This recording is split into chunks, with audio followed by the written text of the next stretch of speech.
Kyle Sonlin and Herwig Konings are founding partners of Security Token Group. All opinions expressed by them or guests on this podcast are solely their opinions and do not represent the views of Security Token Group or its subsidiaries. You should not take any opinion expressed on the show as a specific inducement to make a particular investment or follow any investment strategy. This podcast is for informational purposes only.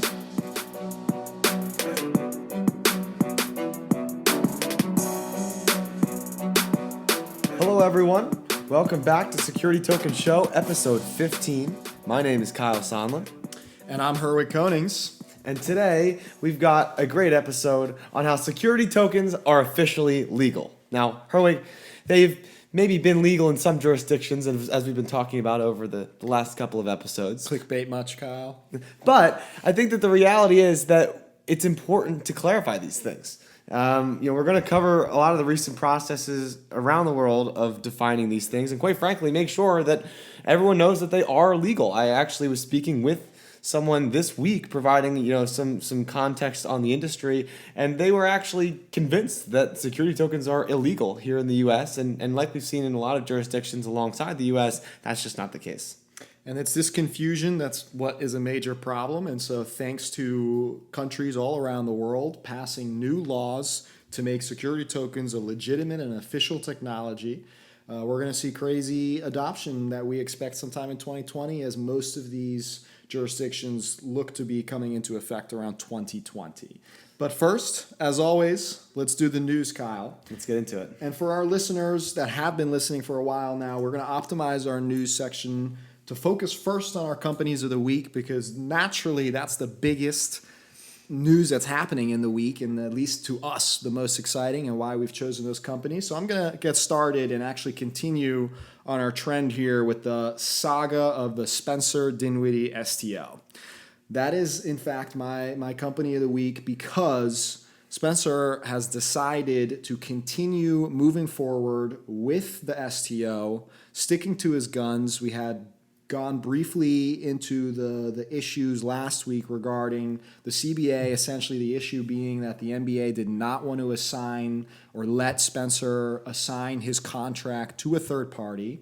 And it is his belief and intention and why he's moving forward that this actually has nothing to do with that, because he has the contract and it's not going to anyone else but himself. And he is simply reassigning the returns and the profits afterwards in a separate entity outside of the regulation of the NBA, and therefore it's a completely safe deal to move forward with. And as we talked about on a whole episode around how this is going to create a new disruptive world of tokenized finance for sports, I think this is major. That's why they deserve it. It's back on. The news is that we will get more information October 21st. Hopefully Kyle can get us some real details on the actual offering itself. But for now, I'm just super excited that the NBA didn't manage to squash this exciting innovation. Definitely. And I have nothing but praise for Spencer Dinwiddie. I've been very impressed with him and his level of education and the care that he's taken in structuring this deal and being clear and upfront about the process. And he actually mentioned this week on Twitter about how they actually never were going to call this offering off. It actually was never canceled to begin with. It actually, they had just decided to delay it a week to allow the NBA the time to respond and hopefully to get their approval, because they would prefer to be in partnership with the NBA in this. Obviously, if it is a hostile situation, as Spencer is saying, that doesn't actually affect whether this offering can go live or not. But obviously, it's his place of employment, and he'd like this to be something that other athletes can take advantage of at a more scalable level. And so they're trying to get the NBA on board, and I think you get a great summary there. This is not super surprising for us, because we actually agreed on this kind of process last week. I think if you were considering investing, it is for sure nice to have the NBA's blessing on this as opposed to otherwise. But again, huge progress. But I'm curious, Kyle, what do you have? Who's your company of the week? So my company of the week is actually Fundament Group. And Fundament Group is a company based out of Europe who is working with a huge new investor. They got strategic investment from Bowens Group. And so Bowens Group is one of the top 3 project developers by volume in Germany for real estate. And with investment in both residential and commercial real estate, including the former Unilever headquarters Emporio Tower, which is one of the most iconic buildings in Hamburg, Germany. And so Bauen's actually acquired a 15% stake in the firm in September after a few months of negotiations. And so Fundament Group actually reached out to me directly on Twitter and wanted to let us know about their news. So as the German issuance platform, they're now working with, they just got approval for their $250 million German real estate deal that went live October 8th. So that's live now, a $250 million real estate deal. Actually, And euro. So that's a $280 million. there you go. Good catch. Yeah, it's easy to mix those up. And so $280 million or 250 million euro real estate deal. So now on top of that, Bauen's Group, which has just acquired 15% of the firm, has supposedly more than $7 billion in projects ready to be tokenized with Fundament Group. That is no joke, man. That is a huge asset pool. And after Fundament Group already going live with their 250 million euro deal, it seems like they're looking to ramp this up and have the capacity to make this happen. I can see exactly why you chose them. It's almost obvious. That is absolutely groundbreaking. It's a major commitment because you see it from both an investment perspective. This company is not just aligning themselves or leveraging the issuance platform, but they've actually taken an actual stake. Similarly, as we've seen with the Euronext taking a stake in Tokeny, we're seeing major institutions not just leverage the technology, but invest in it too, which I think is absolutely awesome to see too. Fantastic. So thank you to the Fundament Group for reaching out, letting us know on Twitter. They've been very supportive of the show and what we've been working on, and we're really excited to see them build this business. Congratulations. They've earned Company of the Week, no doubt. Moving forward into the news, we also have some information from Deutsche Bank using the EOS mainnet to tokenize bonds. So this is some of the first sort of inference around EOS focusing on security tokens. There have been dabblings here and there. But the Deutsche Bank digital bonds team, or D-bonds team, had decided to leverage the EOS mainnet in this case to launch the DBAAAAA bond, the first ever issued bond here with the EOS protocol, I believe. And essentially, it was definitely just an R&D demo type test. You can actually go and look at the information around it, where we'll include the link in the description for wherever you're listening to for you to go personally check it out. But it looked like it was just about a $4,500 bond with some transactions using the DUSD stablecoin running on the EOS protocol to help create sort of a fixed income instrument here that works completely on the blockchain. So very exciting to continuously see week after week new bank adoption of the technology, and from our perspective, at least over the last 4 months of coverage or so, a first for EOS getting into the game. Great work from EOS. They've had some good news with their new settlement with the SEC. But that's quite a lot of acronyms there. So hopefully we'll be able to simplify this process a little bit more for user optimization, I think, but great for them. Layman's terms, EOS worked with Deutsche Bank to launch EOS-based bond using their stablecoin native to the platform. So good for them. That's fantastic. Another huge, I think, again, institutional piece of news is Fat Brands, or the owner of 6 different fast food chains, including Fatburger, which has over 200 locations selling what I can only imagine based on their name, Kyle, are big, greasy, and delicious burgers. And they have decided to tap into Cadence to do a $30 million bond securitization of the business, intending to use the franchise fees that they earn to pay it off, and they aim to launch it by the end of 2019. There's a good Forbes article and a bit of coverage out there, but to see a public company, by the way, Fat Brands is listed on the NASDAQ, leverage technology like this, embrace it, it's just super clear that more and more companies just like it are going to follow suit. Cadence has been known as an issuance platform out of New York to focus on debt issuances. And they've done several already, ranging, I believe, anywhere from 20,000 to 4 million. And I think this is definitely, in that case, the biggest one yet, and what I would definitely call maybe more of a major leagues. And I really wish them the best of success. It's an exciting offering. I like that structuring. It's very cool. Obviously, the idea of opening a franchise for a lot of these businesses is a very successful value proposition.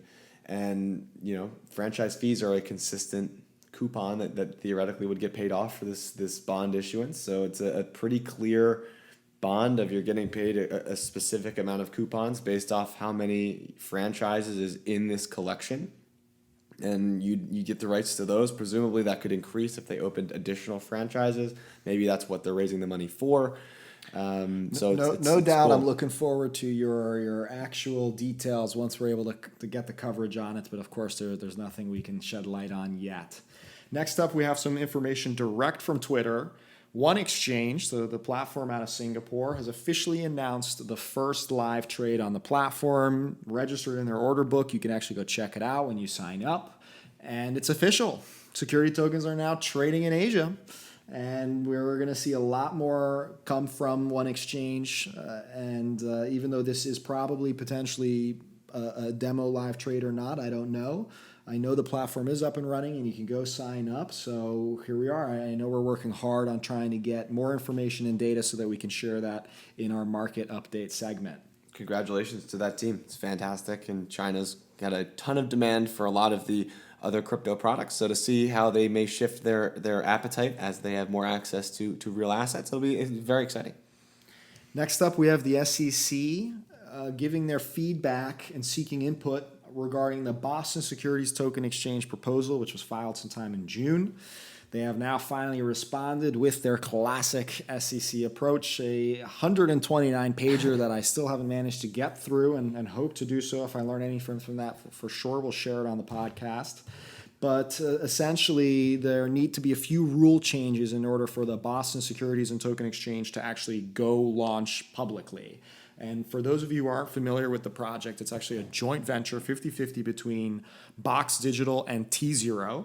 And the difference here between Tzero and the BSTX is specifically that the Boston Securities and Token Exchange is going to be a full-on registered exchange, just like the NASDAQ or the New York Stock Exchange. And ultimately, they intend to fully live trade securities, just like any other exchange out there, but they'll all be tokenized. And fun fact, it's very interesting. The platform intends to actually use their own native token, the BSTX token, to also enable purchases on the exchange through the token, which for those of you coming from the crypto world is actually very similar to the Binance coin, where if you would go and purchase crypto on the Binance platform, you can actually use the Binance coin to save on your purchase. And I think that's actually rather interesting for a security token exchange to explore and leverage, and definitely want to learn more about how all that goes. But of course, again, the SEC needs to make some changes in order for them to go live. They were established in 2018, and they're looking to hopefully be live sometime next year. And this is also very, very relevant to the traditional crypto blockchain space, because Binance is obviously the largest crypto exchange in the world. They have the largest volume of many of the crypto assets. And so Binance launched their token, which allowed you to skip those transaction fees via using their token. But there's been a lot of speculation over whether this is a security or not. And they've begun a dialogue with the SEC regarding whether it's a security or not, based off of many different factors. And so BSTX is also looking to do a similar issuance and may need to get that kind of clearance. So it may have ripples across many different industries based off of how the SEC views this token, whether it's a true utility token in terms of being able to facilitate those trades, or whether it's a security token. I'm sure there's a lot within the document that the SEC provided. Again, if I get anything out of that, we will share it here on the podcast. But if you want to go check it out yourself, it's in the description as well. So feel free to dive in. Next up, we do have from the equivalent of the SEC, the Financial Monetary Authority of Liechtenstein, has once again put a platform on blast. A couple of weeks ago, the LCX was put on notice saying that they are specifically not licensed by the FMA to perform any of the services that they are advertising. And in this case, exchange platform Valor is on deck for the same exact issues, advertising that they are an exchange and that they're specifically not registered or licensed with the FMA to conduct these financial services activities.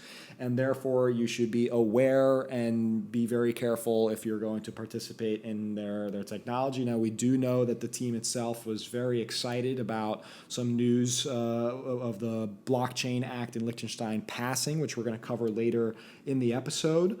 But ultimately, it seems like the FMA is going back to the book and saying, hey, Smart Valor, we know you're excited about this, but make sure you're doing it the right way. And I don't know as far as their registration plans. I'm sure they're probably actively already looking into it. But their point is very clear. They're not currently licensed to do so, and so just be aware. Yeah, it's interesting to see a jurisdiction really put some of their companies on blast like this. I think it's healthy, hopefully, for the market so that Smart Valor can immediately correct those things that clearly the FMA is not happy with. But it's very dramatic. Yeah, for sure. And Liechtenstein is proving to be a very progressive and security token pro industry country here. And with some news here from another European issuance platform we own, partnering with Mason Private Bank Liechtenstein, which is part of actually the Mason Group, which is based out of Hong Kong. Tried to do a little bit more information on them to get in on the size, but they seem to be a massive conglomerate offering a variety of different services. I saw a number of 950 million. Yeah, so there you go. That maybe gives some size. Asset under management.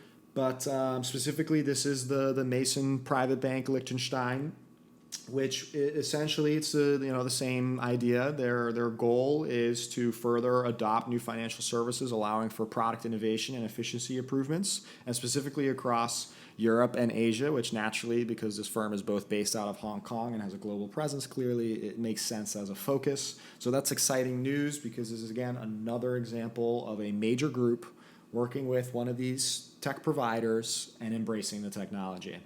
Definitely. And speaking of embracing technology, InvestReady recently made a big product announcement. I do, as always, have to give a quick disclosure. I am one of the founders and on the board of InvestReady.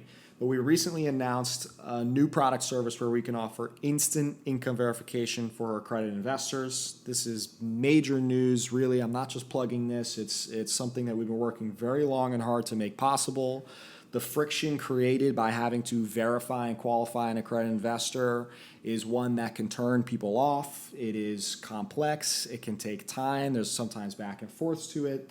Our technology streamlines that process and makes it easy to automate for the investor with also privacy in mind for them. And in this case, we have now made it possible to actually, if you're a U.S. investor, verify your income within minutes, essentially. And this is major news because that means you can now qualify for a deal essentially instantly and make your investment right away, whereas before it really took a much longer period of time, sometimes 24 to 48 hours or a week or so for you to be able to fully invest online instantly if you were to, say, sign up for the first time ever and go through KYC and invest using crypto or a bank account, etc. So definitely, if you're interested in that, go check that out and reach out to InvestReady if you want to leverage that technology. Another big announcement from another issuance platform here out of the U.S., Swarm, the nonprofit, has announced Swarm Capital, which is a premium service provider for digitizing assets, and I guess is essentially their for-profit business built on top of the Swarm protocol, which has been focused on developing an open regulatory compliant infrastructure for digital securities. And as a nonprofit, has been delivering on that mission, developing out their ecosystem. And I guess this makes sense to launch a business on top of it to help adoption of the Swarm protocol. They actually launched a first product already called Early Bird, which is a lead generator tool for issuers to gauge interest and gather data about their investor base before they actually launch their security token offering, so a sort of mini test the waters tool. And they say within 2 weeks of the soft launch, they've already had 6 issuers check it out and leverage it, and with many more looking to take advantage of it as well. So I think that's very cool. The team at Swarm is very active in doing a lot of great things for the industry, and it sounds like with Swarm Capital, they're going to be able to do even more. Let's hope that they can further the adoption and help issuers access more capital. That'd be great. Going back across the pond to Europe here, SmartLands, which has been previously awarded Company of the Week for actively issuing quite a bit of projects, has recently partnered up with IIP Securities, which is actually a U.S.-based broker-dealer, to help SmartLands access U.S. capital and further facilitate their investments onto the platform and turn themselves essentially into a global investments and digital banking ecosystem. And this is a really smart move. Of course, if you want to leverage and have U.S. participation and you're not a U.S.-based company, you need to be working with a broker-dealer to work with investors. And ultimately, that process is typically one where people will buy or register themselves and can take a long time with the SEC. But in this case, they've gone ahead and partnered with an existing broker-dealer to fast track that process and start immediately accessing U.S. investors. And for sure, it does make them more of a global firm. Being able to show that you can have a global audience is a very important thing, I believe, for an issuance platform. And it's exciting, Kyle, because now you and I can much easier access SmartLands opportunities, which is also super cool, and for many of other listeners as well. So congratulations to that partnership, and looking forward to SmartLands bringing offerings to U.S. investors, because this is just one of those things that is the exact point of security tokens, right? This new access to new investment opportunities that yesterday you definitely would have never been able to participate in, and certainly not easily. So again, that's really good stuff in my book. Totally agree. I think this is a great way to also bridge the two jurisdictions. I think that the U.S. certainly has been the most forward in terms of defining the private securities exemptions that fundraising processes can take on. But it seems like from the UK and EU perspective, they certainly have been more progressive in terms of actually having real assets leveraging these security tokens, and have really, had a lot of institutions become more excited about, working in this space. So for SmartLands to not only do a great job of that in the EU area, but also to then explore how to also leverage the U.S. capital markets, I think is fantastic. So good move from them. Agreed. Liquify recently launched a report on tokenized bonds. Liquify is, I believe, a U.S.-based issuance platform. And they wrote a great report on how specifically tokenized bonds are going to transform the fixed income market. And Kyle and I fully agree. I can speak for him. I know we have a lot of topics and debates and focus around this specific use for security tokens. And we believe it's going to be one of the first to be adopted. I think the earlier news from Cadence, as well as the news from Deutsche Bank, make it very clear that that is indeed the case. And this is a really great overview and primer of why that's exactly going to be the case. So definitely go check that out. And last but not least, we do have an interview with the founder of CEO of Archax, is it Archax or Arcax? Something like Not that. sure. One or the other. Regardless, they are a London-based exchange. And if you're curious about checking that interview out and learning more about what they're doing, this is directly from the source with the founder and CEO. So there's definitely some good tidbits of information in there. And that's all I have for you. And I'm excited to, as always, pass it on to Kyle here to hear the latest security token offering news and learn what's available to invest in. Well, what a week. That was a great rundown, Herwig.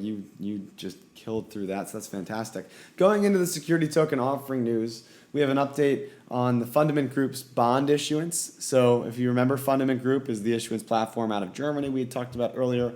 And they had actually, in some of the articles I did research on for that segment we just talked about for my company of the week this week, I also found some additional information on their bond issuance. I feel like it's important to keep you updated.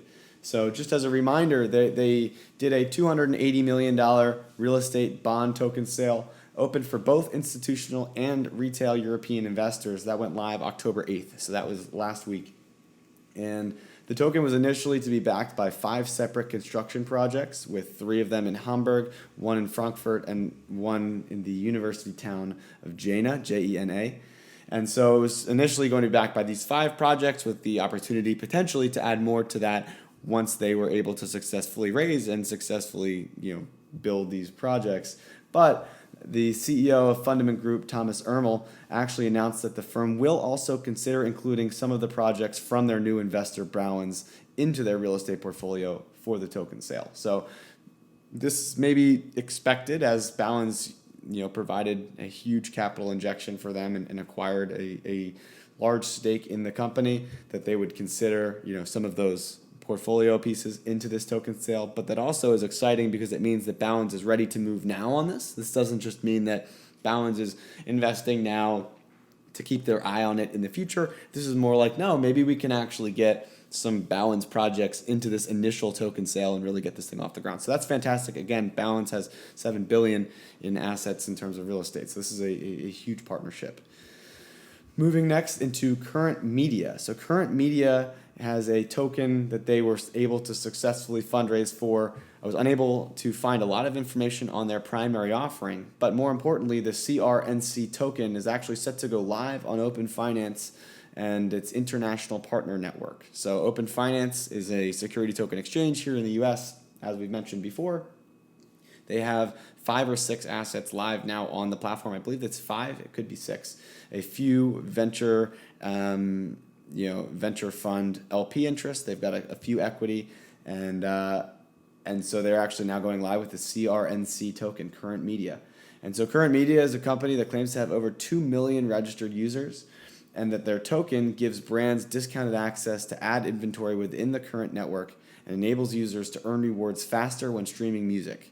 So, I'm not super clear on the underlying asset here at this point. I'm trying to do more research, and hopefully I'll be able to find more information. But it definitely seems like there's some user participation built into this token, which is interesting. And so we'll have to find more information on the underlying asset and determine it from there. But they are launching from the securitized protocol and are set to go live on OpenFinance in Q4. You say that's interesting, Kyle, and I know why. Because user participation, and this is something we covered in last week's episode on the Crypto Rating Council and how they went about rating and coming up with their framework for figuring out what cryptos might look like a security.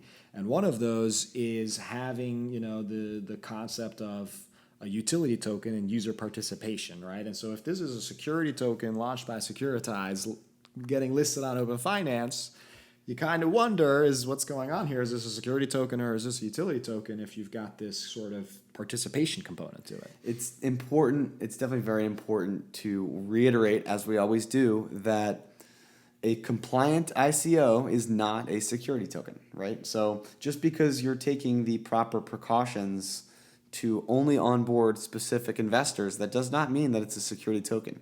And maybe you might feel that way, or maybe you feel that it should be considered that way. But I've had a couple of these discussions over the last week or two, Herwig, with many people in the space, and I think that definition still isn't quite confirmed between everyone. It's not consensus. And the reality is that we saw Reg A plus private securities exemptions conducted and concluded by companies that do not have registered securities. And this is literally, we saw it with Blockstack, who closed their $23 million round and are now no longer, they have not admitted it's a security, and that in the future it may be a utility. And so just because they've used Reg A plus does not mean it's a security token. And so we'll have to make sure there's an underlying asset here. If it's not, then it is an important discussion we may need to have. We'll be circling back to that in the topic later today because that is certainly relevant, but I know you've got a couple more to talk about, so go ahead. So Project Crowd, they are a freelancer portal that looks to connect independent contractors with jobs. They are launching their security token offering on the WeOwn platform on the day of launch, October 15th of this podcast. So on October 15th, today, when you listen to this, the Project Crowd freelancer portal is actually doing a fundraise via the WeOwn platform. Information is not quite as clear on what that exact structuring looks like in terms of the terms of the deal, but definitely go check that out and take a look and see if you're interested in seeing another security token and taking a look at another deal. Check out Project Crowd. That's all we got for security token news. We also have a small market update here. We got the Tzero Token Price, as I like to report for you guys, and it's still down. It's at $1.40 with just over $2,000 in trading volume today. So that's still, if they do that over a 5-day week, they're still looking at $10,000 in trading volume a week, which is kind of around the numbers that they were at consistently over the year, but it's still not great. The price is really far down. The volume certainly hasn't maintained the consistent spike that they were hoping for once retail investors were able to participate. So they're still trying to figure out how to best boost the value here of this exchange. Again, we've talked about it before. It really comes down to just listing more assets. So we'll see what they can do moving forward. The total STO market cap is just over, a hair over $100 million. We may cross back into the double digits in terms of market cap. It's down about 2% today. And we're looking for some more news from Openfinance, which seems to be still struggling to get some volume, but they did launch their new token. So I wonder if they have any plans to onboard more investors or build more investor appetite for their platform. They certainly mentioned an investor network or an exchange network. So potentially there's some international investment interest as well. And then we'll see more from OneExchange. So we're working right now to get KYC'd and be approved for their exchange. And once that happens, hopefully I'll be able to report you information on their token, whichever token they were able to successfully transact with, and how it performs on the secondary markets. So everything's looking okay from there. We're still a little ways away. We started the market update segment, I think, only 5 or 6 episodes ago when Tzero officially launched, I think, open to the public. And ultimately, I think we were around 150 million or so, conservatively rough estimates. So we've already seen a 30% drop in the market over the last few weeks. Now, given the market is very, let's call it saturated with 1 or 2 specific tokens, but at the end of the day, that's definitely a heck of a drop. Yeah, it's a shame. But we've seen a lot of good news. So, if you're a consistent listener to this podcast, you shouldn't be feeling that discouraged, I think, right now, because a lot of the biggest plays, the things that we're most excited about in this space, haven't gone live yet, right? No. A lot of these early tokens aren't making news really right now. We're seeing a lot of very institutional players with billions of dollars of assets under management. So if you're confident in those things, the market cap of these live secondary sale tokens that you don't even really care about, for the most part, shouldn't really can be ignored. If you yeah. Absolutely. You can see it in the news just this week. And also, I think you'll be walking away pretty excited after we finish today's episode and get to the main topic. But before we do, some information on upcoming events. And first, there is some coverage of the previous event of the Security Token Academy New York City event. So if you want to go check out more information about how the panel went, and there are definitely some good insights and opinions in there. So again, in the description from wherever you're listening to, you can go down to the events section and find out this coverage of the Security Token Academy event from last week, I believe it was. Mm-hmm. And of course, we're actually recording here out of sunny Los Angeles. Not as sunny as Miami, but definitely sunny Los Angeles. And we're excited to be speaking at Crypto Invest Summit. I'll be moderating a panel on compliance, accounting, and record keeping on the security token track, and followed by my panel is Kyle's panel, which he'll be moderating. Specifically, you want to talk a little bit more about your panel? Yeah, the tokenizing, trading, and investing globally panel. So Herwig, yours is at 145, I believe, and mine's at 245. So I follow you. So we'll have some interesting investors on the board and an attorney here or there. So it should be a good time. So if you happen to be listening at the show right now, 3 hours before our panels, because that's when it'll have been released. Right? Oh, that's true. It's on Wednesday. So never mind. You'll have till tomorrow if you're happen to be here in LA, come schedule it in your calendars and come check it out. Come check out the Wednesday at 1:45 and 2:45. We're also in LA for until Thursday morning we fly out. So if you're in the area, we'd love to meet up, get a coffee, get a beer, or do something fun. So definitely reach out if you're in the area, and we'll try to meet up. And of course, we do have the event in Dubai at the same exact time, which is the World Blockchain STO Summit. And for those of you who are there, hopefully it's going to be a great event, and we're looking forward to seeing what kind of coverage and news and information that comes out of that. Pretty large event as well. I'm looking forward to it. Dubai is slowly becoming very interested in the space, and hopefully they can keep that momentum going. But now, Herwig, we've got the ending segment, the one that we're most excited about, and that's our main topic. And so today we're talking about security token legality. We spent an episode, maybe 5 or 6 episodes ago, discussing some of these details of the regulation and who's really defined security token. And so, as we've said earlier in the episode, and as I think it's important to consistently reiterate until every country around the world has defined STOs, is that we define an STO as a digital representation of an asset or right to an investor. And so that's a legally binding contract between the digital token and the underlying asset or right. Underlying asset being equity, ownership in a business, or ownership in a specific real-world asset. But it could also be rights to an asset in terms of rights to future revenue. It could be a rights to a coupon of a bond. It could be rights to governance and other things as well that can be included in that investment package. And so that's how we define as a security token. It's a asset-backed digital token. And many jurisdictions around the world have defined it exactly the same way. Perfect. And that's what's exciting. That's why we're saying they are officially legal. Yes, they've been legal all along, we know.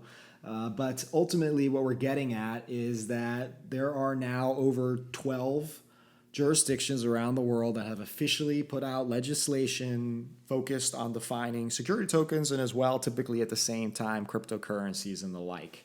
And specifically, we have news, a little more information from Russia, a great article covering everything that's happening out of Russia, and also Liechtenstein passing their own progressive blockchain act just 2 weeks ago. So let me first give you guys a little bit of coverage on the crypto bill out of Russia. There's actually 3 of them.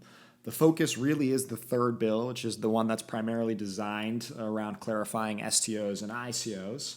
But it's worth mentioning that ultimately the 3 bills do define it similar to the FCA as we've seen, where they have their exchange tokens, utility tokens, and security tokens. Russia will be defining them as utility or technical tokens, security tokens, and virtual assets, or the equivalent of exchange tokens via the FCA. I think that's one of the more popular approaches that we've seen by other jurisdictions as well, and makes complete sense to have a clear definition between the 3. More so, companies who want to actually assist in the fundraising process, and it's unclear if this is providing the technology or more specifically focused around the fundraising and crowdfunding angle, but regardless, they will need to register with the central bank in order to offer those services, similar to a broker-dealer or a registered crowdfunding portal here in the U.S., but they're clearly going to be regulating this thing very strongly. There are also current laws in Russia already preventing retail investors from investing all of their money into private offerings, and in this case, also STOs and ICOs. And this is actually, the limit is 600,000 rubles. And for those of you not familiar with your conversions, that's about 9,000 US dollars that they are limited to investing.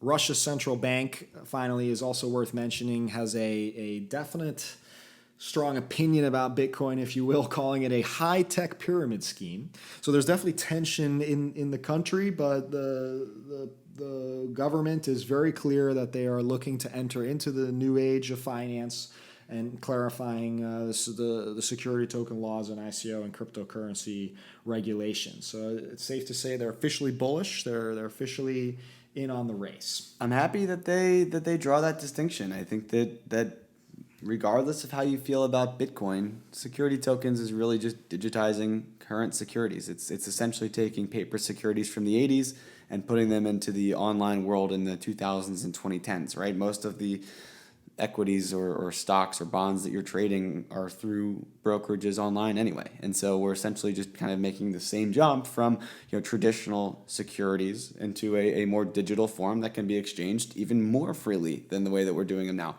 And so regardless of how you feel about crypto, it's good. I'm happy that Russia is supporting and embracing this new vehicle for securities. Yeah, I think it's super because they're also a major country in the world, and they're showing the light that there's reinforcing the fact that there's a sort of 3-pronged model, which I'm a big fan of. I think is great. Moving on, Liechtenstein had a little bit more of a progressive, if not one of the most progressive approaches, probably even more progressive than Malta, I think. Love to see it. And even so progressive, in fact, Kyle, that it's actually not called the Blockchain Act. They in fact, reference blockchain very little, if at all, throughout the entire language in an effort to future-proof the laws themselves. Wow. So they actually refer to it as Tokens and Trustworthy Technology Service Providers Law, which translates into the TVTG law. And ultimately, what they're referring to blockchain in this case is trustworthy technologies.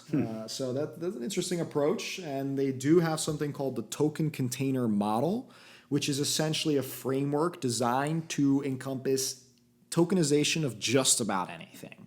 So that's why I mean that they're more progressive, where they're very pro-crypto, but pro-rights, pro really tokenizing actions, events, rights, assets, securities, cryptos, stable coins, commodities, etc.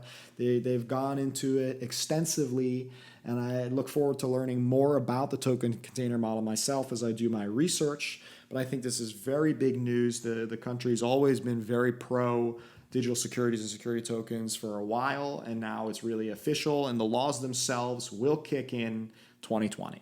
This is cool. They kind of essentially said, we don't know what exactly is going to take off, so we're going to define everything we can so that no matter what you want to do, you're going to be able to do it. That's fantastic. That's some active participation from a jurisdiction that we certainly haven't seen in many others. So bravo to them for being so transparent and being so collaborative, because the reality is that the quicker that we can do exactly what they've done in as many jurisdictions, the quicker this is actually going to benefit small businesses, benefit the investors that aren't able to access. It's going to really benefit the people. So, the quicker that we can make, this possible is better. Totally agree. In fact, we've seen over the last couple months of coverage, numerous other jurisdictions get into the game and also define security tokens. I don't think it's because they listened to our podcast. I think they did it proactively, and it's really great. We've started covering that list of countries that do have sort of official security token language or are in the works of something, and they have shared it with the public.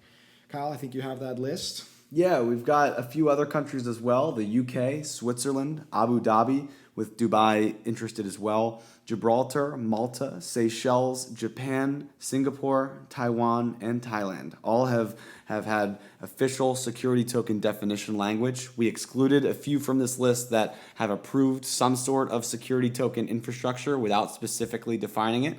One of those maybe being the US. And so the question kind of is, Herwig, where does the US stand?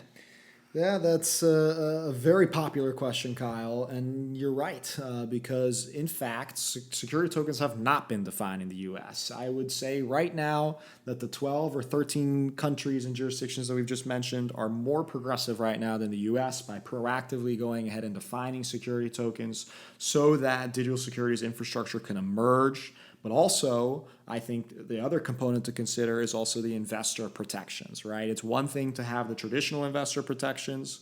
It's another to now be investing in a new instrument and to have uncertainty as to how and what rules and what new regulations are needed in order for this to be still a safe investment. And the U.S. has existing securities laws already. That's what the current security tokens are following. As you pointed out earlier, we have companies that are now cryptos that are doing compliant ICOs. So in this case, they are ICOs that are following U.S. securities regulations, but they themselves, based on at least these other jurisdictions that we're referring to, would not qualify as security tokens in those other regions. So in this case, that's why we are encouraging and urging the SEC to indeed create some kind of language around defining security tokens. They don't necessarily have to do a full-on approach like these other countries have, if you will, regarding also, stepping on other toes because of the commodities and utility tokens. That definitely is not just an SEC decision, and this might also require Congress participation as well. Who knows? So 2020 is not over, and we do hope that the U.S. is going to have some kind of definition around it. Many of you have also helped us voice our support with feedback to the SEC, so we know the SEC is actively listening and actively looking to optimize their private exemptions and potentially in regards to security tokens as well, thinking on that subject. So with that, the SEC or the USA is specifically sort of an asterisk, which is they have securities frameworks, security tokens are legal there, and you can issue them, and they're trading. But at the end of the day, the United States themselves have not taken the step to define security tokens in their own manner, in their own right. And the rest of the world is starting to do so. Almost 10% of the world has now have some kind of language or legislation around this. So for 2020, I look at those countries as the leading innovators in the space, the early adopters, with the rest of the world looking to catch up, looking at them as the ones for examples and for also making mistakes and to figure out, how the second movers will actually adopt this technology. But, for us being so bullish on the space, Kyle, I have to say congratulations to those regions that have gone ahead and clarified security tokens, because I think 2020 is definitely the year of the security token. And with, again, that asterisk around the USA, those regions are going to be the front runners next year. I think it's really just, you're totally right, that we're seeing a lot of great progress here in 2019, and the U.S. is upholding what a lot of people have seen in traditional financial markets, in the sense of the SEC takes a while, and they're not doing it very quickly, but that's okay. The reality is that we do need some standardization. I think that's the biggest key for me, is that with the U.S. defining a security token, it would allow for standardization of what that definition means and what these assets are across multiple international jurisdictions, because the trading between jurisdictions and that piece of it is still yet to be tested, still yet to be explored, and without proper definitions from each side, it does make it a little bit confusing. So that's a huge piece of it as well, is that for 2020 to be the year of the security tokens, I think that we need that standardization of the definition, and certainly we see it coming from many of these countries, and let's hope that they continue to do so throughout the rest of 2019 and into 2020, so that by the end of it we'll be ready to go. So there you have it, folks. Security tokens are officially legal, and 2020 is going to be a heck of a year. We're still going to be, of course, doing our in-depth coverage throughout the rest of the year. Exciting advancements that will come out, and we hope you continue to follow us and listen. And I want to thank you for listening. Thanks for everything. Talk to you next week.